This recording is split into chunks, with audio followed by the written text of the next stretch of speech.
Olá, amigos e irmãos do canal de Josimar Lucas dos Santos, Teologia Sem Fronteira. Hoje vamos estar iniciando a nossa quinta aula. Então nós iremos aprender, ainda dentro da bibliologia, três tópicos importantes, que são testes utilizados para determinar a canonicidade da Bíblia, os idiomas originais da Bíblia e materiais utilizados para sua escrita.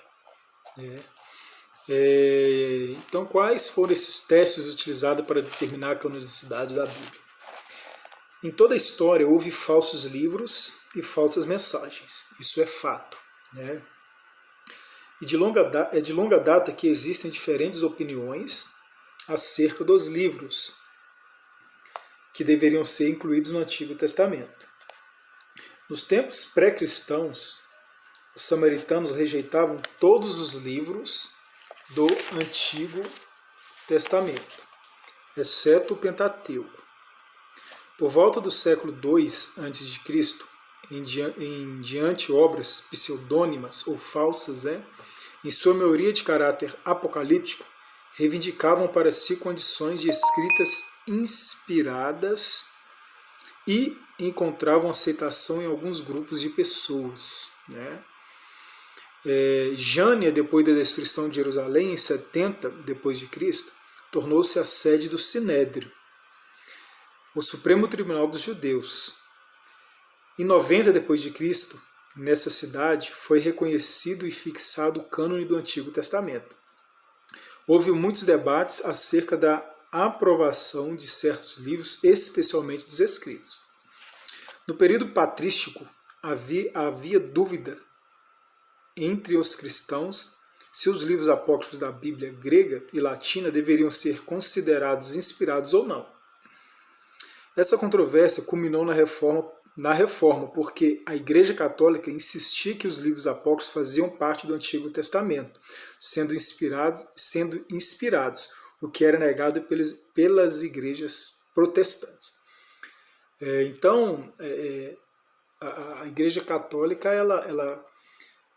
porque os livros apócrifos, os livros apócrifos não eram, que foram aceitos pela Igreja Católica sendo os apócrifos, eles não eram aceitos com o fim de doutrinar, de ensinar, mas sim como fim histórico.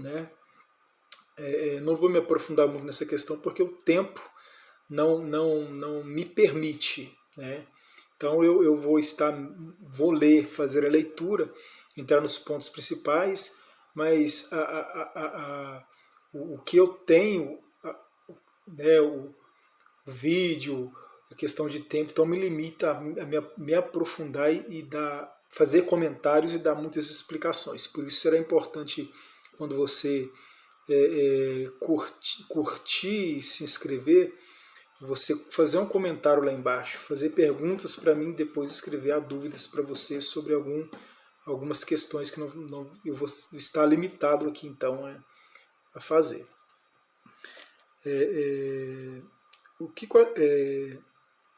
O que qualifica um livro para um lugar no cânone do Antigo? O que qualifica um livro para um lugar no cânone do Antigo Testamento ou do Novo Testamento não é simplesmente o fato de ele ser antigo, informativo e útil, mas que tem autoridade de Deus sobre o que diz. Como o Antigo Testamento estava estabelecido como palavra de Deus, fez necessário que a Igreja de Deus administrasse diligentemente sua coleção de livros sagrados após a morte dos apóstolos. Desse modo, os seguintes princípios foram usados para determinar a posição de um livro no cânone. Então, após a morte dos apóstolos, foram estabelecidos princípios para determinar a posição de um livro no cânone, se ele ia ser aceito ou não. Até porque eu já havia explicado, os apóstolos eles não tinham algo totalmente escrito, eles guardavam, eles cravavam no coração, mas eles mantinham a verdade porque eles andaram com Jesus, eles tinham dentro de si a palavra genuína do Evangelho, da Bíblia. Mas como eles morreram, algo precisaria ser escrito, né? Precisaria ser ali autenticado para que pudesse ser mantido, até porque à medida que eles iam morrendo, e correndo o risco então de se perder aquilo que eles haviam aprendido com Jesus. Então a forma de escrita, ela meio que fez com que esse evangelho chegasse até nós hoje, por meio desses grandes homens de Deus. Então foi preciso criar algo para que, a partir daquele momento, as heresias não se alastrassem, não tomassem um lugar ali. Então foram criados princípios, né, para determinar a posição de um livro no cânone, se ele poderia ser canonizado, tido como verdade ou não. Então quais foram? Primeiro, apostolicidade. O livro é escrito por um apóstolo ou por alguém próximo ao apóstolo. Então o que era essa apostolicidade? O livro é escrito por um apóstolo ou alguém próximo ao apóstolo. Essas questões tinham especial importância com respeito a Marcos, Lucas, Atos e Hebreus, já que Marcos e Lucas não se encontravam entre os 12 apóstolos e a autoria de Hebreus era desconhecida. Né? Então o livro foi escrito por um apóstolo ou alguém próximo aos apóstolos? Não, essa era a pergunta quando se chegava com um livro com algo estranho. Então se fazia essa pergunta, foi escrito por um apóstolo? Né? Ou alguém próximo a eles, porque o apóstolo continha totalmente a verdade. Segundo, conteúdo espiritual. O livro estava sendo lido nas igrejas e seu conteúdo era meio de edificação espiritual. Então esse era um teste muito prático. O livro estava sendo lido nas igrejas, seu conteúdo era um meio de edificação espiritual, ele edificava espiritualmente.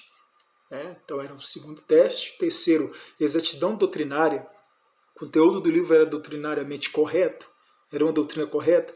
Qualquer livro contendo heresia ou contrário aos livros canônicos já aceitos era rejeitado.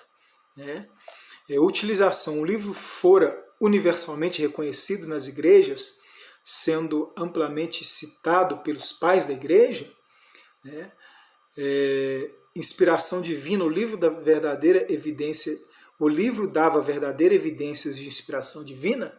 Então esse era o meio. Até porque depois dos apóstolos, né, houve os pais da igreja, que foram discípulos diretamente dos apóstolos. Por exemplo, um dos discípulos de João foi Irineu, né, do apóstolo João foi Irineu. Então haviam pais da igreja. Né, então eles continham essa verdade. Então eram testes utilizados ali ainda, né, ali no início ali, praticamente da igreja, para rever se continha um fundo verdadeiro ou não. Então havia esses testes e muitos outros também. Né? Então é muito interessante nós nos precavermos para essa importância, né, da palavra de Deus.